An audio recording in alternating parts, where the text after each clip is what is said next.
कहिए आपकी खुशबू ने पहचाना मुझे, वरना इत्र बताकर न जाने क्या क्या बेच रहे हैं लोग। ये है कन्नौज की कहानी, जहां पर सदियों से इत्र बन रहा है। इस इत्र को पवित्र माना गया है और इसकी खुशबू पूरे विश्व में फैली है। ऐसा माना जाता है कि जब से पृथ्वी पर कुछ भी बना है, गुलाब हो, लकड़ी हो या वो सारी चीजें जिससे पृथ्वी पर आधार माना गया है, तब से खुशबू है। और उस खुशबू के शहर यानी इत्र नगरी कन्नौज की खासियत है कि यहाँ करोड़ों लोग एक समय में इस व्यापार से जुड़े हैं। करोड़ों लोगों ने अरबों रुपए बनाए हैं। ऐसा नहीं है कि एक दिन में ये हुआ है, कई पीढ़ियां इससे लगातार जुड़ी हुई हैं। विश्वास किया जाता है कि मुगलों से पहले भी यहाँ इत्र बनता था, लेकिन इस इत्र की सुगंध में जो चार चांद लगे हैं वो एक समय के बाद से लगे हैं। आजकल आपको बोतलों में अलग अलग साइज की कशीदाकारी के साथ ये काम दिख जाएगा, लेकिन इसको बनाने की प्रक्रिया में क्या क्या ध्यान रखा जाता है नीशीश तिवारी जी? मेन इसमें माल की गुणवत्ता का, जैसे फूल हमारा है तो फूल हमारा जो है ज़्यादा पुराना तो नहीं है, ताज़ा है कि नहीं, उसमें खराबी तो नहीं है, सड़ तो नहीं गया है फूल। मेन ये सब चीज़ें देखनी होती हैं। उसके बाद जब वो प्रोसेस पे पहुंच जाता है तो हीट उसे कितनी दे रहे हैं। उसके बाद पानी और ऑयल को अलग अलग करने का सेपरेट तरीका, वो धूप में रखा जाता है उसको कुछ टाइम तक। तो इस तरीके से काफ़ी सारी चीज़ों के बाद जो है इत्र तैयार होता है। दिन में कितने किलो फूल लग जाता होगा कन्नौज में? कन्नौज में तो लाखों किलो की तादाद में फूल लग जाता होगा। फूल या किसी ना किसी और रूप में, ऐसे खस है तो वो जड़ के रूप में है। हजारों किलो के हिसाब से 500 किलो एक बार में एक डेग में आ जाता है खस। सबसे ज्यादा किस तरह के इत्र की बिक्री होती है और क्यों? सबसे ज्यादा तो देखिए बेला और गुलाब दो एक ऐसी चीजें हैं जो सबसे ज्यादा इत्र में आदमी मोस्टली मांगता है आके। चंदन पीछे रह गया है क्या? चंदन चूंकि काफी कॉस्टली हो जाता है तो इसलिए हर आदमी, आम आदमी के बस से बाहर हो जाता है थोड़ा। वो 1-1.25 लाख रुपए किलो इस समय है। बोतलों की जब बात आती है तो बोतलों में क्या क्या अंतर आया है पहले और अभी के में? क्या भारत में ही बनती है सारी बोतलें? नहीं, भारत में जो बोतलें बनती नहीं, दरअसल वो क्वालिटी वाइज उतनी अच्छी नहीं है।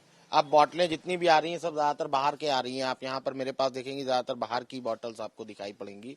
बाहर वाली बॉटल्स में क्या है कि क्लियरिटी बहुत है, और इत्र में यही है कि अगर वो नेचुरल माल अच्छी बॉटल में पैकेजिंग में रखा हुआ है तो और अच्छा दिखता है। इत्र की खासियत क्या है जो बाकी सारे परफ्यूम से उसको अलग कर देती है? इत्र क्या है, देखिए 100% नेचुरल है, वो फूल से ही निकला हुआ है, उसमें कोई साइड इफेक्ट नहीं है। उसको हम अगर खा भी जाएंगे किसी तरीके से, फूड ग्रेड में भी आता है, तो वो हमको नुकसान नहीं करेगा, कुछ फायदा ही करेगा जाके। बिजनेस का क्या हाल है, उसमें फायदा हो रहा है? बिजनेस तो अभी 2 साल से तो कोरोना ने बर्बाद किया हुआ है।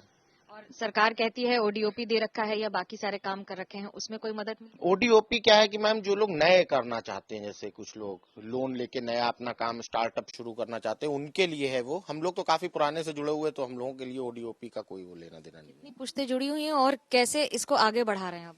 4th जनरेशन हूँ मैं, और अब आगे बढ़ाने का तो यही है कि वैसे तो हम लोगों की शॉप भी है और हम लोग जो है मैन्युफैक्चरिंग यूनिट भी है हम लोगों का।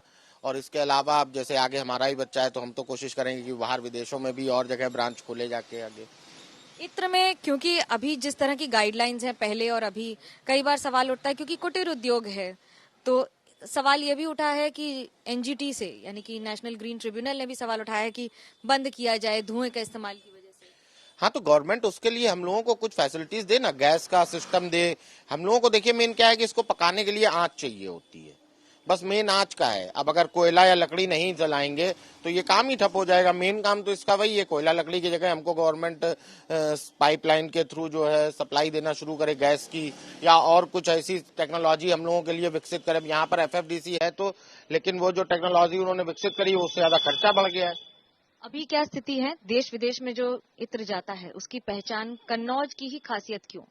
कन्नौज देखिए अब हब बन चुका है। सुबह के ब्रश करने के टाइम पे आपका जो ठंडा लगता है टूथपेस्ट में, वो पेपरमिंट, उसके ऑयल से लेके रात के ओडोमॉस में जो लेमन ग्रास का ऑयल पड़ा हुआ है, तब तक कन्नौज वर्क करता रहता है पूरे काम में। उसके बाद जितने भी मिठाई वाले हैं वो सारे नेचुरल इत्र डालते हैं अपनी मिठाइयों में, तो कहीं ना कहीं से बहुत सारी चीजों में जुड़ाव हो जाता है इत्र का। इस बार चुनाव की जिस तरह से बात हो रही है, आपके मुद्दे क्या होंगे इस बार चुनाव? देखिए मुद्दा तो यहाँ पर लोकल, अगर हमारे इतर के हिसाब से देखा जाए तो हम लोगों का राजनीति से कोई विशेष काम होता नहीं है, पहली चीज। और दूसरी बात, जो मुद्दा मेन है वो है सिक्योरिटी का, और उस हिसाब से बाबा जी बहुत अच्छे हैं। जब बात चुनाव की हो रही है तो खरीदारों से भी पूछते हैं, जब आप आते हैं कन्नौज, पहले भी इसी तरह से खरीदारी करते थे या अभी कोई अंतर है? नहीं, पहले से अच्छे, पहले से और बेहतर देने की कोशिश करते हैं ये। और हर तरीके से अपना मतलब जो है जैसे कि पैकिंग होती है उसको और फैशनेबल बना के देते हैं जे। और इनका प्रचार भी बढ़िया रहता है और पहले से क्वालिटी वाइज भी धीरे धीरे बढ़िया होती है, जैसे धूप बत्ती है वगैरह। देखिए तस्वीर बदल रही है इस बार, और तस्वीर खासियत ये है कि इत्र की बात सिर्फ सुगंध तक नहीं है, इत्र की बात उसकी पहचान है जो कन्नौज ने दी है और कन्नौज को इत्र ने दी है। कैमरा पर्सन सूरज पांडे और नितिन मिश्रा के साथ मनोज्ञा लोईवाल, कन्नौज, एबीपी न्यूज।